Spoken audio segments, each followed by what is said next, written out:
OBC आरक्षणाच्या प्रश्नावर मुख्यमंत्र्यांच्या उपस्थितीत सर्वपक्षीय बैठक झाली। जोपर्यंत ओबीसी आरक्षण मिळत नाही तोपर्यंत स्थानिक स्वराज्य संस्थांच्या निवडणुका घेऊ नका, नाहीतर ओबीसींची अपरिमित हानी होईल। या संदर्भात पुढच्या शुक्रवारी अंतिम निर्णय घेऊ असं मुख्यमंत्र्यांनी सांगितलंय। काही कायदेशीर बाबी तपासण्यात येणार आहेत, त्यासाठी शुक्रवारी पुन्हा बैठक होईल। आम्ही बैठकांना तयार आहोत असं फडणवीस यांनी म्हटलं आहे। ओबीसी आरक्षणासंबंधित बैठकीत स्थानिक स्वराज्य निवडणुकांच्या आधी ओबीसी आरक्षण मिळावं यासाठी प्रयत्न केले जात असल्याचं सांगण्यात आलं। येत्या शुक्रवारी पुन्हा यावर चर्चा करून अंतिम निर्णय घेण्यात येईल असं नाना पटोले यांनी माध्यमांशी बोलताना सांगितलंय। ओबीसी आरक्षण कायम ठेवून येणाऱ्या स्थानिक स्वराज्य संस्थांच्या निवडणुका व्हाव्यात यासाठी एकमत होऊन त्यावर मार्ग कसा काढता येईल त्यावर चर्चा झाली आहे। येत्या शुक्रवारी पुन्हा यावर चर्चा करून अंतिम निर्णय घेण्यात येईल असं नाना पटोले यांनी म्हटलं आहे। बाहेर केंद्रीय मंत्री नारायण राणे यांनी शिवसेनेत शाब्दिक चकमकी झडत असतानाच विरोधी पक्षनेते देवेंद्र फडणवीस आणि मुख्यमंत्री उद्धव ठाकरे यांच्यात बंद दाराआड चर्चा झाल्याचं वृत्त आहे। आधी फडणवीस विधान परिषदेतील विरोधी पक्षनेते प्रवीण दरेकर आणि मुख्यमंत्र्यांमध्ये बंद दाराआड चर्चा झाली। त्यानंतर फडणवीस आणि मुख्यमंत्र्यांमध्ये चर्चा झाली। या भेटीतील तपशील गुलदस्त्यात असला तरी भेटीमुळे तर्कवितर्कांना उधाण आलं। नारायण राणेंनी पुन्हा एकदा शिवसेनेवर हल्लाबोल चढवलाय। यावेळी केंद्रीय मंत्र्याला अटक करून काय पराक्रम केला असा सवाल राणेंनी उपस्थित केलाय। आपल्याच वहिनीवर ॲसिड टाकायला कुणी सांगितलं, नाव न घेता राणेंनी असा खळबळजनक आरोप केलाय। सुशांत सिंग दिशा सालियन केस संपलेली नाही, एक एक प्रकरण बाहेर काढेन असा इशारा राणे यांनी दिला आहे।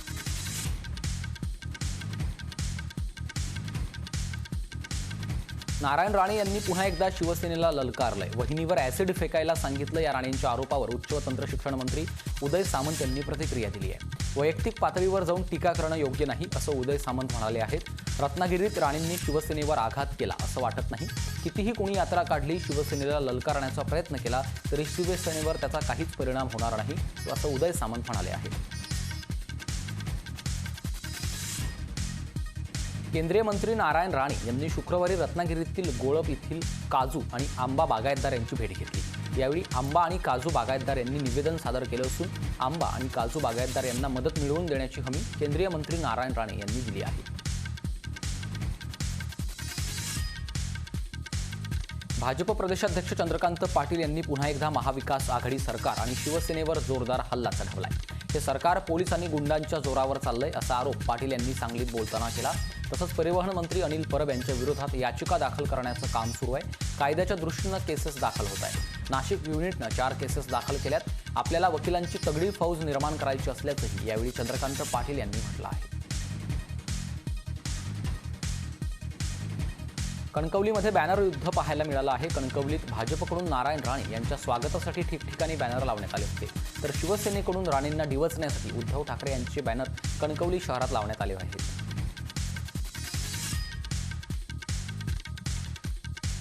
केंद्रीय मंत्री नारायण राणे यांच्या स्वागतासाठी सिंधुदुर्ग जिल्हा सज्ज झालाय। सिंधुदुर्ग जिल्ह्याच्या सीमेवर नारायण राणे यांच्या स्वागतासाठी खारेपाटणजवळ ढोल पथकासह विविध लोककला तसंच नृत्य, लेझिम पथक, पथनाट्य अशा जल्लोषात स्वागतासाठी तयारी करण्यात आली आहे। पोलिसांचा कडक बंदोबस्त देखील पाहायला मिळतोय।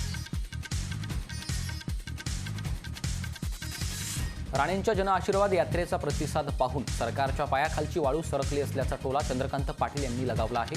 म्हणूनच सरकारनं सिंधुदुर्गात कलम 144 लागू केलाय। मात्र जनआशीर्वाद यात्रा सुरूच राहणार असल्याचा इशारा चंद्रकांत पाटील यांनी दिला आहे।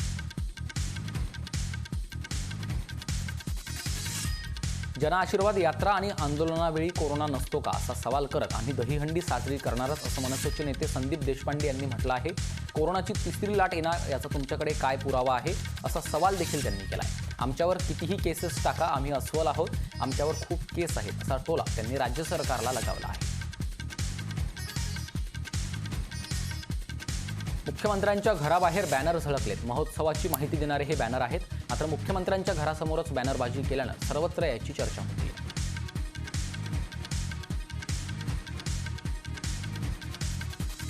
शिवसेना खासदार संजय राऊत यांनी मोठं वक्तव्य केलंय। भाजप आणि आम्ही हिंदुत्वाच्या बंधनात कायम असल्याचं राऊत म्हणाले आहेत। भाजपशी मतभेद झाल्यानं वेगळे झाल्याचं खासदार संजय राऊत यांनी स्पष्टीकरण दिलं।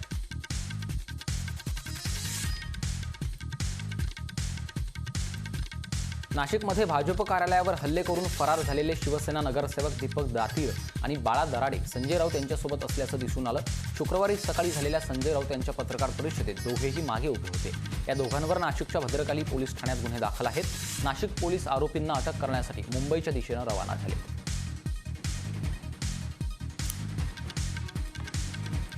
नागपूर काँग्रेस अंतर्गत कलहामुळे ढवळून निघत आहे. माजी आमदार काँग्रेस नेते डॉक्टर आशिष देशमुख यांनी सोनिया गांधींना पत्र लिहून मंत्री सुनील केदार यांची मंत्रिमंडळातून हकालपट्टी करण्याची मागणी केली आहे. केदार यांनी मंत्रिपदाचा गैरवापर केला असून त्यांनी 400 कोटींचा घोटाळा दडपल्याचा गंभीर आरोप देशमुख यांनी केला आहे. यापूर्वी आशिष देशमुख यांनी मुख्यमंत्री उद्धव ठाकरे यांना देखील यासंबंधित पत्र लिहिलं आहे. भोसरी MIDCतील जमीन खरेदी प्रकरणी राष्ट्रवादीचे नेते आणि माजी महसूल मंत्री एकनाथ खडसे यांच्या अडचणीत मोठी वाढ झाली आहे. एकनाथ खडसे यांच्यावर ईडीनं कारवाई केली आहे. ईडीकडून खडसेंची 5,73,00,000 रुपयांची मालमत्ता जप्त करण्यात आली आहे. लोणावळा जळगाव येथील मालमत्ता ईडीनं ताब्यात घेतली आहे.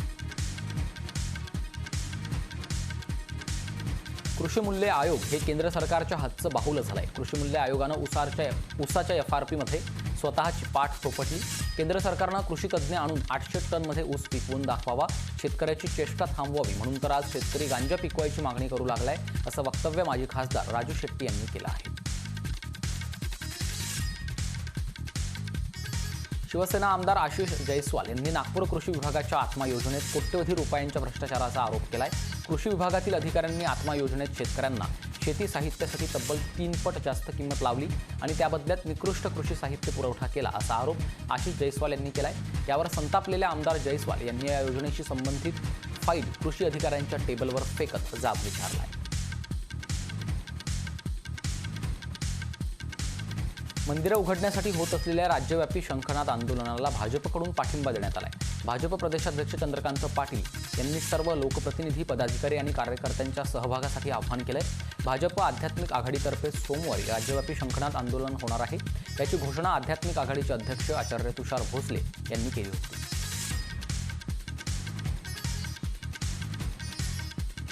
अकरावी प्रवेशाची पहिली गुणवत्ता यादी जाहीर झाली आहे. मुंबईतील नामांकित कॉलेजचा कट ऑफ 90% तर 1,17,000 विद्यार्थ्यांना मुंबईची कॉलेजेस प्राप्त झाली आहेत. तसंच 48,788 विद्यार्थ्यांना पहिल्या पसंतीचं कॉलेज मिळालं आहे.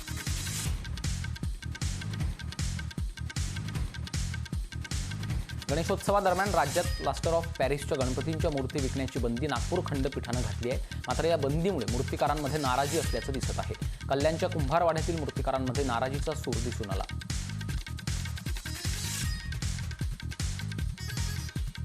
कोकणात गणपतीसाठी जाणाऱ्या चाकरमान्यांना दिलासा मिळणार आहे. गणेशोत्सवासाठी कोकण रेल्वे मार्गावर 5 विशेष गाड्यांचा समावेश करण्यात आला आहे. चिपळूण पनवेल 22 डब्यांच्या विशेष गाड्यांचा समावेश तर नागपूर करमाळी संपूर्ण आरक्षित गाडी धावणार आहे.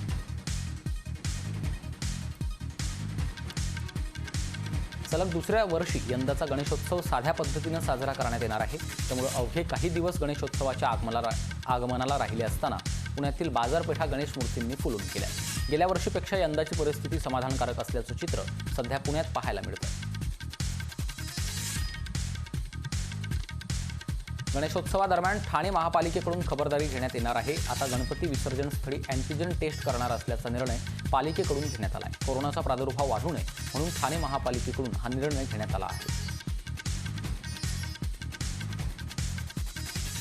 महापौर किशोरी पेडणेकर यांच्या दालनात विविध मुद्द्यांवर चर्चा पार पडली आहे. खासगी अनुदानित तसंच विनाअनुदानित शाळांमधील शिक्षक आणि कर्मचारी यांना 7वा वेतन आयोग त्वरित लागू करण्याबाबत चर्चा झाली.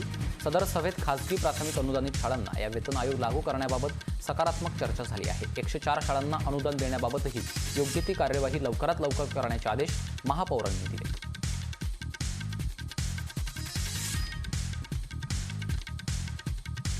सातारा जिल्हा मध्यवर्ती बँकेच्या सर्वसाधारण सभेआधी अचानक उदयनराजे भोसले यांनी हजेरी लावली. जिल्हा मध्यवर्ती बँकेच्या निवडणुकीशी माझा काहीही संबंध नाही, पण बँकेची निवडणूक लावून खर्च करण्यापेक्षा निवडणुकीचे पैसे सभासदांसाठी वापरले तर सभासदांचा फायदा होईल, असं म्हणत बँकेची निवडणूक बिनविरोध करण्याची मागणी त्यांनी केली आहे. सोबतच बँक व्यवस्थित चालली असताना ईडी नोटीस का सवालही उदयनराजेंनी उपस्थित केला. आपल्या विविध मागण्यांसाठी कोल्हापुरातील अंगणवाडी सेविकांनी शुक्रवारी जिल्हा परिषदेवर विराट मोर्चा काढलाय. हजारोंच्या संख्येनं महिला या मोर्चात सहभागी झाल्यात. यावेळी अंगणवाडी सेविकांनी सरकारविरोधात जोरदार घोषणाबाजी करत परिसर दणाणून सोडला आहे. नागपूरसह चंद्रपुरात डेल्टाचा वाढता प्रकोप पाहायला मिळतोय। नागपुरातील 4 आणि चंद्रपुरातील 1 अशा 5 लोकांमध्ये डेल्टा प्लसचे रुग्ण आढळले। त्यामुळे नागपूरमधील आरोग्य विभागात खळबळ उडाली आहे। नागपूरहून जुलैमध्ये national institute of virology Pune इथं नमुने तपासणीसाठी पाठवण्यात आले होते। गोंदियात एका एसटीच्या तिकीट मशीनमध्ये स्फोट झाला असून यामध्ये महिला वाहक जखमी झाल्या। कल्पना मेश्राम असं जखमी महिला वाहकाचं नाव आहे। दरम्यान या प्रकरणी रामनगर पोलीस ठाण्यात सदर महिला वाहकानं तक्रार दाखल केली आहे।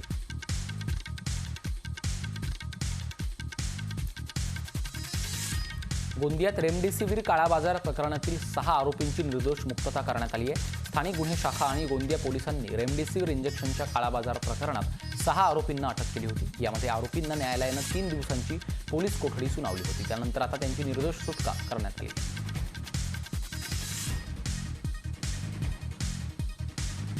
गेले काही महिने काम सुरू असलेले कळंबोली येथील जम्बो कोरोना काळजी केंद्राचं काम अखेर सिडकोनं पूर्ण केलं असून तसं पत्र त्यांनी पनवेल महापालिकेला दिलं आहे। या केंद्राचं लवकरच पालिकेकडे हस्तांतरण करण्यात येणार असून तिसऱ्या लाटेत या केंद्राचा मोठा आधार पनवेलकरांना मिळणार आहे। सिडकोनं गेल्या 3 महिन्यांपासून 29 कोटी रुपये खर्च करून कळंबोली येथील केंद्रीय कापूस निगमच्या गोदामात 635 खाटांच्या या जम्बो कोरोना केंद्राचं काम पूर्ण केलं आहे।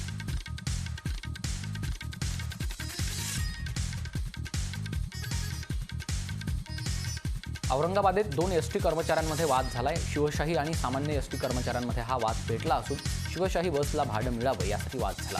मात्र कर्मचाऱ्यांच्या या भांडणात प्रवाशांचा चांगलाच खोळंबा झाल्याचं चित्र पाहायला मिळालं। प्रवासी बसमधून उतरल्यावरनं बस स्थानकावर एकच गोंधळ उडाला आहे।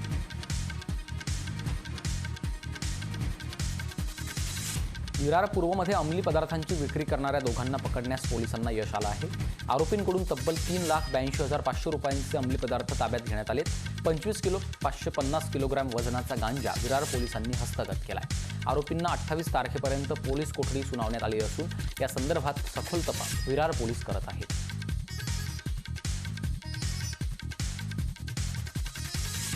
शेगाव ते पंढरपूर महामार्गावर असलेल्या एका पुलाला शेतकऱ्यानं गळफास घेऊन आत्महत्या केल्याची घटना घडली आहे। निवृत्ती कारभारी पितळे असं आत्महत्या केलेल्या शेतकऱ्याचं नाव असून ते परतूर तालुक्यातील रोहिणा बुद्रुक येथील रहिवासी होते। काही जणांनी पितळे यांची 1.5 एकर जमीन बळकावली असल्याची माहिती घटनेनंतर समोर आली आहे। कोर्ट कचेरीच्या चक्रा मारून देखील काहीच मार्ग निघत नसल्यानं त्यांनी जीवनयात्रा संपवली। पोलिसांनी घटनास्थळी धाव घेत मृतदेह ताब्यात घेतला असून पुढील तपास सुरू आहे।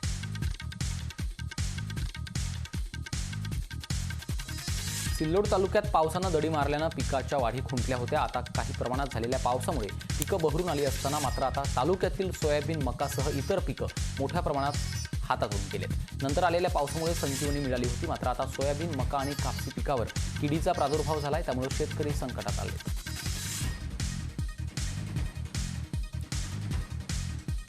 मेळघाटातील आरोग्य सुविधांची वाणवा पुन्हा एकदा प्रकर्षानं समोर आली आहे। मात्र यासाठी पुन्हा एकदा 7 वर्षीय बालकाला प्राण गमवावे लागलेत।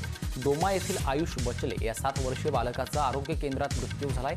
डॉक्टरांच्या हलगर्जीपणामुळे मुलाचा मृत्यू झाल्याचा आरोप नातेवाईक आणि गावकऱ्यांनी केलाय। आरोग्य केंद्रात कायमस्वरूपी वैद्यकीय अधिकारी नसल्यामुळे असे प्रकार वारंवार घडत असल्याचं निदर्शनास आलंय। या प्रकरणी अपुऱ्या मनुष्यबळामुळे योग्य प्रकारे वैद्यकीय सेवा पुरवू शकत नसल्याची खंत वैद्यकीय अधिकाऱ्यांनी व्यक्त केली आहे।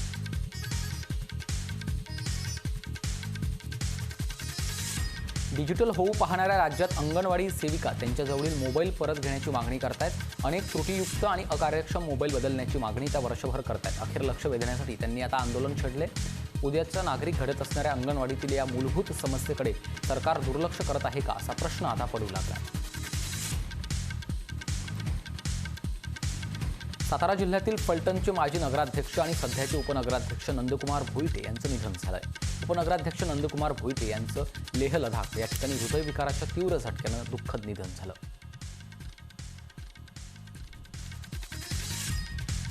अमरावती जिल्ह्यात कीटकनाशक फवारणीला वेग आलाय। अमरावती जिल्ह्यातील शेतकऱ्यांनी खरीप हंगामातील पिकांना फवारणीचं सत्र सुरू केलंय। सततच्या पावसामुळे पिकांमध्ये तण माजलंय, शिवाय किडींनाही जोर धरलाय। पाऊस ओसरताच त्याच्या बंदोबस्तासाठी कीटकनाशक फवारणीला वेग आला आहे। तथापि नेमके कोणते आणि किती प्रमाणात कीटकनाशक फवारावे याबाबत ग्रामस्तरावर मार्गदर्शनाची वानवा आहे।